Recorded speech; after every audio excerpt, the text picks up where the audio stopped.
بات کہی حضرت نے، میں عرض کر دیتا ہوں. محدث ابن جوزی رحمۃ اللہ علیہ ایک بزرگ کے بارے میں فرماتے ہیں، وہ کہتے ہیں کہ گھر میں کوئی کام کرانا تھا، کام ہوتے ہیں نا چھوٹے موٹے گھر میں، تو فرماتے ہیں میں مزدور لینے گیا بغداد میں،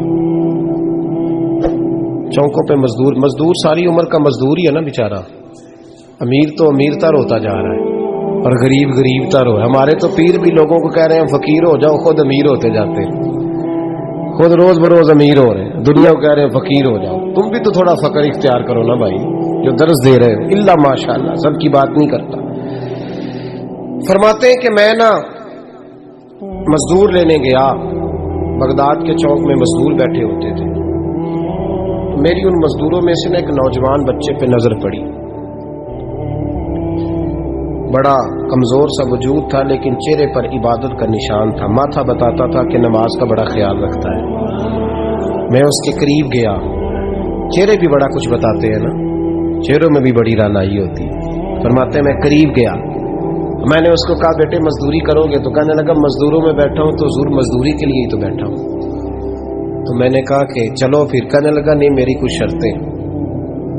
میں نے کہا بتاؤ. کہنے لگا پہلی شرط یہ ہے کہ لوگ 4 دینار دیہاڑی لیتے ہیں، میں 3 دینار لوں. میں نے کہا یار تو بڑی بہترین ہے، باقی بھی اس طرح کی رکھ لیں. اس نے کہا حضور دوسری شرط یہ ہے کہ میں آپ کی مکمل بات مانوں گا لیکن جب اذان ہو جائے گی پھر آپ کی نہیں سنوں گا. تیسری بات اس نے یہ کی کہ حضور میں آپ کے گھر میں کام کروں گا پر آپ کے کسی سوال کا جواب نہیں دوں گا.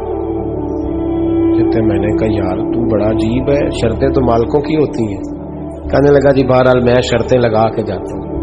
فرماتے ہیں میں اسے گھر لے آیا، کام میں نے اس کو بتایا تو جو کام مزدور سارے دن میں کرتا ہے نا اس نے 2 گھنٹے میں کر دیا. ہمارے مزدور سگریٹ پینے میں بھی تو آدھا گھنٹہ لگاتے ہیں، وہ چائے پینے جائیں تو پونا گھنٹہ وہاں. ان کو بھی تو دیانتداری کرنی چاہیے کہ نہیں کرنی چاہیے؟ معاہدہ کیا ہے نا جی تو پورا اترنا چاہیے نا. کہتے 2 گھنٹے میں. اب کام جب بندہ شروع کراتا ہے تو کام اور نکل آتا ہے. کہتے کام میں نے اس کو اور بتا دیا، وہ کرنے لگا. اس نے مٹی نکال کے رکھی تھی باہر رستے میں، تو اذان ہو گئی زور کی.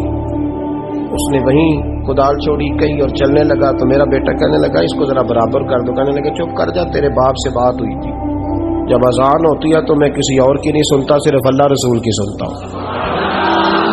کہتے ہیں مسجد چلا گیا، نماز پڑھ کے آیا تو دوپہر کا وقت تھا. میری بیوی کہنے لگی اس کو کھانا کھا لے. کہتے ہم نے کہا کھانا کھا لو. تو کہنے لگا میں نے روزہ رکھا، رمضان بھی نہیں تھا، نفلی روزہ رکھا ہوا. فرماتے ہیں شام ہوئی، میں نے 3 دینار دیے. تو میں نے کہا تیرا نام کیا ہے؟ کہنے لگا میں نے آپ سے کہا تھا میں کسی سوال کا جواب نہیں دوں گا. تو وہ چلا گیا. اگلے دن میں پھر لینے گیا اسے، کام کچھ اور نکل آئے. تو لوگوں نے بتایا وہ صرف ہفتے والے دن آتا ہے. میں نے کہا کیوں؟ کہنے لگے جی وہ کہتا ہے میرا ہفتے کا خرچہ 3 دینار ہے، جب 3 دینار کما لیتا ہوں تو باقی سارا ٹائم اللہ رسول کی ذکر میں گزار دیا کرتا ہوں. فرماتے ہیں جی اگلے ہفتے میں پھر لینے گیا. میں نے پورا ہفتہ انتظار کیا کہ کام اسی سے کرانا ہے. میں جب گیا تو میں نے کہا چلو. کہنے لگا میری شرطیں یاد ہے نا؟ اور میں نے کہا یاد ہے بھائی ساتھ چل. فرماتے ہیں کام کرایا. 2-3 ہفتے وہ آتا رہا. ایک ہفتے میں گیا تو لوگوں نے کہا حضور آج نہیں آیا. کیوں؟ کہنے لگے بیمار ہو گئے.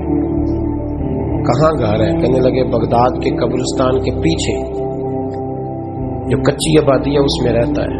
فرماتے میں گیا، دروازے پہ دستک دی تو کہنے لگا حضور آپ ہیں؟ دروازہ کھلا ہے آ جائیے. فرماتے میں اندر گیا تو میں نے کہا تمہیں کیسے پتا چلا؟ میں کہا تمہیں کیسے پتا چلا میں آیا ہوں؟ کہنے لگا حضور اللہ والے ہو آپ نہیں آنا تھا، ورنہ امیر تو غریبوں کا پتہ لینے کوئی نہیں آتے. کہتے میں قریب گیا تو کہنے لگا میں آپ کا انتظار کر رہا تھا، تیز بخار ہے، تپ رہا. جیب سے کچھ پیسے نکالے. کہنے لگا یہ پیسے رکھ لیں. ایک انگوٹھی نکالی. کہنے لگا حضور آج رات کو میرا انتقال ہو جائے گا، ان پیسوں کا کفن خرید کے صبح جنازہ پڑھ کے مجھے دفن کر دینا، اور جب دفن کرو تو یہ انگوٹھی لے کے عصر کے بعد ہارون رشید کے پاس جانا. آپ اسے کہنا میں نے ملنا ہے پر وہ آپ کو ٹائم نہیں دے گا.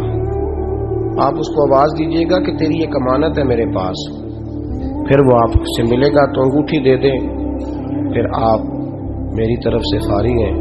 حضرت فرمانے لگے تیرا نام؟ اور کہنے لگا حضور وقت تھوڑا ہے، آج رات میں نے جانا ہے، بڑی لمبی معافی مانگنی ہے رب کریم سے، اگر مناسب سمجھے تو مجھے اپنے رب سے تنہائی کر دیں۔ فرماتے ہیں میں آ گیا اور اس کی باتوں نے مجھے ساری رات سونے نہیں دیا۔ فرماتے ہیں صبح بڑی مشکل سے سورج نکلا، میں گیا دروازے پہ ہاتھ رکھا تو دروازہ کھلا ہوا تھا، اندر داخل ہوا تو خوشبوئیں میرا استقبال کر رہی تھی، جب چہرے سے کپڑا ہٹایا تو اس کا تو انتقال ہو چکا، ایسے جیسے کسی کا دیدار کر کے سویا۔ کہتے میں تو 2 آدمی لے گیا تھا جنازے پہ، پر پتہ نہیں دنیا کدھر کدھر سے آئی، کہاں سے اکھاں جدوں میٹیاں زمانہ مینوں روے گا، اپنا تے اپنا بیگانہ مینوں روے گا۔ فرماتے ہیں میں تو 2 بندے لے گیا تھا، پر پتہ نہیں مخلوق کہاں سے آئی۔ جنازہ پڑا، دفن کیا۔ ہارون رشید کے پاس میں عصر کے بعد گیا، میں نے بلانا چاہا پر بادشاہ کا میری طرف دیکھا ہی نہیں۔ میں نے اس کو کہا تیری ایک امانت میرے پاس ہے۔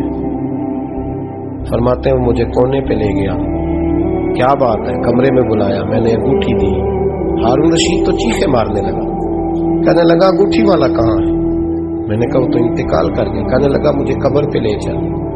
کہتے میں قبر پہ لایا تو وہ لیٹ گیا، تڑپ کے رونے لگا۔ میں نے کہا میرا کلیجہ پھٹ جائے گا، نہ اس نے کچھ بتایا نہ تو نے بتایا، یہ کون تھا؟ تو ہارون رشید کہنے لگا یہ میرا بیٹا تھا۔ میں نے کہا تیرا بیٹا اور مزدور؟ کہنے لگا حضور یہ حضرت داؤد تائی کے پاس بیٹھا کرتا تھا، ان کا مرید تھا، مجھے روز کہتا تھا ابا تو نے بڑی دنیا کٹھی کر لی ہے، مرتے وقت تجھ سے ٹانگیں سمیٹی نہیں جائیں گی، اتنا حساب نہیں تو دے سکے گا۔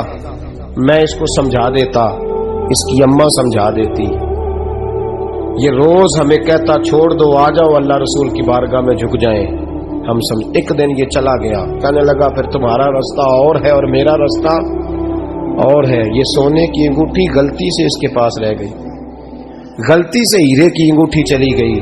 کہنے لگا دیکھو میرے بیٹے نے آج وہ بھی واپس کر دی ہے۔ پھر تڑپ کے کہنے لگا ہارون رشید تھا تو یہ میرا بیٹا، پر میرا مرشد نکلا، میرا پیر نکلا۔ بھائی زندگی تو بڑی تھوڑی ہے نا۔ بابا صاحب نے کہا تھا اٹھ فریدا ستیا، اور داڑھی آ گیا پور، اگا نیڑے آ گیا، پچھا رہ گیا دور۔ اٹھ فریدا ستیا، خلقت ویکھن جا، متے کوئی مل جائی بخشیا تے تم ہی بخشیا جا۔